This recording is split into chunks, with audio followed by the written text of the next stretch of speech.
With ownership of private and commercial vessels rising on the island, safety on the waters is of growing concern among these vessel holders.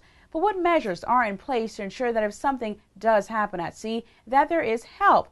WIV4 investigates. There have been a number of incidences where people are stranded at sea, and a few of these reports have reached our studios. Reports given to WIV4 News reveal that there have been approximately 4 to 5 cases for the first quarter of this year alone, and at least one casualty has been recorded. But when safety becomes an issue on the high seas, who is responsible? WIV4 News contacted the Marine Branch, a subsidiary of the Royal Turks and Caicos Police Force, where officials told us that the Marine Branch is accountable for policing the waters. They are responsible for apprehending illegal fishermen, confiscating firearms and drugs, and although their presence are not seen on land, the Marine Branch operates within TCI waters, with main offices in Providenciales and Grand Turk, and with daily patrols around the other Caicos Islands. WIV4 News spoke to Sergeant Rodman Johnson of the Marine Branch, who tells us more. The Marine Branch is responsible for patrolling the territorial waters of the Turks and Caicos, which includes all of the Turks and Caicos Islands.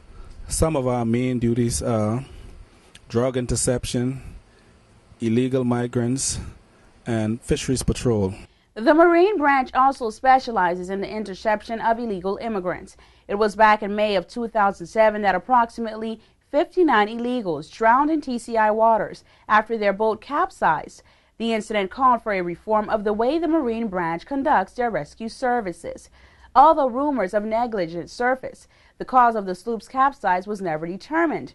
Reports have shown, however, that the sloop suffered from a major reduction in stability as there were over 150 people on board.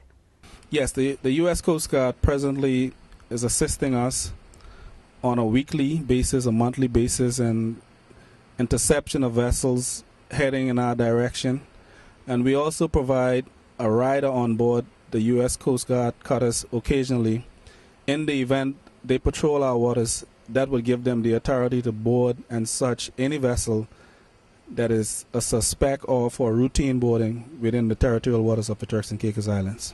A major concern for the division is the seemingly lack of dispatchers. This news office was told that once an emergency occurs at sea, direct contact is made with the Royal Turks and Caicos Police Force, and the information is later transferred to the Marine Branch, which makes accountability more difficult. There are times when we have difficulties in getting proper information provided to the Marine unit in order for us to be dispatched. Presently, we are providing a 24-hour coverage, so we are always on call.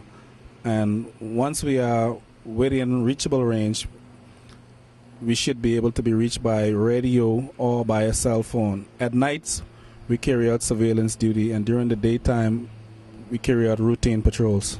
Currently, we have a 24-hour patrol on the waters and on call at 24 hours. So you should be able to reach the Marine Branch any time of the day, and we should be able to respond to any report whenever we are called upon. The Marine Branch of the Royal Turks and Caicos Police Force has also joined forces in the past with the U.S. Coast Guard to monitor the waters and to safeguard homeland security. According to reports, the division also works in collaboration with Skyhawk, a police aircraft that carries out surveillance around the borders.